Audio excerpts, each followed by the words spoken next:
মমতা বন্দ্যোপাধ্যায় 2011 সাল থেকে বাংলার ক্ষমতায়। তিনি বুঝেছিলেন যে বাংলা এবং বাংলার মানুষকে রক্ষা করতে গেলে একটা পৃথক মঞ্চ দরকার, পৃথক দল দরকার। তাই তিনি 1998 সালে এই তৃণমূল কংগ্রেস দল প্রতিষ্ঠা করেছিলেন। না করে অনেকটা বছর উত্তীর্ণ হয়ে গেছে। মমতা বন্দ্যোপাধ্যায়ের 2011-21 নির্বাচন আপনারা দেখেছিলেন যে একটা গেল রব উঠেছিল। সেইখানে দাঁড়িয়ে তিনি এককভাবে 213টি আসন নিয়েছিলেন।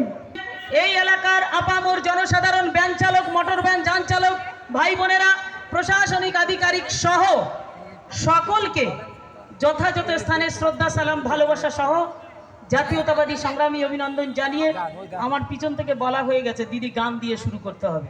তাহলে প্রথমে আমার লেখা দুকলি গান হয়ে যাক, তারপরে আমি কেন আজকের এই সভা সে সম্বন্ধে বলবো। মানুষের মঞ্চে দাঁড়িয়ে বলেছিলাম, ও মা, দিদি বলছে ভাঙা পায়ে খেলছে দিদি। আমি বলেছিলাম ভাঙা পায়ে খেলছে দিদি, সঙ্গে কোটি নারী দেখিয়ে দেবে নির্বাচনে আমরা জিততে পারি। জিতেছি এবং বলেছিলাম মেয়েদের জন্য করব, লক্ষ্মীর ভান্ডার দিয়েছি। শুধু লক্ষ্মীর ভান্ডার নয়, হনুমানের নেতাদেরকে বলবেন মমতা বন্দ্যোপাধ্যায় বাজেটে যে 100% টাকা ধরে উন্নয়নের জন্য, তার 48% দেয় মহিলাদেরকে। কারণ অনেকেই বলে গেছিলেন, আমি যদি ভুলে না গিয়ে থাকি, ভারত মায়ের বীর সন্তান স্বামী বিবেকানন্দ, ঈশ্বরচন্দ্র বন্দ্যোপাধ্যায়, রাজা রামমোহন রায় বলেছিলেন নারী জাতির না জাগলে, আর কি কবি বলেছিলেন, না জাগিলে বঙ্গ ললনা, এ ভারত জাগে না। কিন্তু কোন পথে নারী জাগবে সেই পথটা কেউ দেখায়নি। দেখিয়ে যদি থাকে বাপের বেটি মমতা বন্দ্যোপাধ্যায় নারীদেরকে সেই পথ দেখিয়েছেন।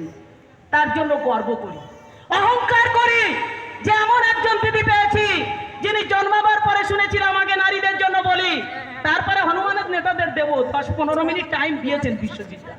নারীদের বলি, ও মা,